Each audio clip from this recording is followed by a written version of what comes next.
కురా చెడేవు అంటారు. వీళ్ళు ఏ అస్త్రాలు వేశారో అవే రివర్స్ అవుతున్నాయి. ఇప్పుడు హనీ ట్రాప్స్ అప్పుడు జరిగినాయి, అది పక్క.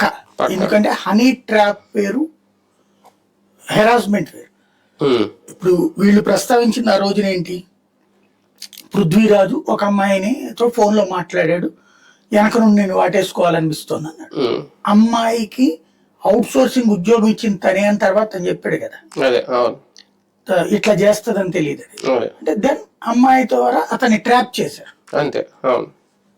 ఇతను మాట్లాడడం అనైతికం, చట్ట వ్యతిరేకం కాదు. చట్ట వ్యతిరేకం ఎప్పుడవుతుంది, అమ్మాయి కంప్లైంట్ పెడతాయి. అమ్మాయి ఆ రోజున మాటల్లో చూస్తే కవ్విస్తోంది ఇతన్ని, అది క్లియర్ కనబడుతుంది. అమ్మాయి కవ్విస్తోంది తెలిసినప్పుడు ఏ మగాడు తగ్గుతాడు.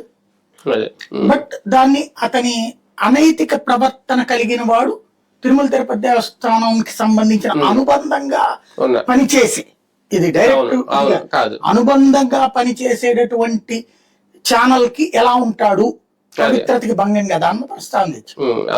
ఇప్పుడు ఇక్కడ ఓ మహిళతో సంబంధం, దాన్ని ఫస్ట్ ఏమన్నారు, ఆయనే ఎలాగా మార్చుకొచ్చారు.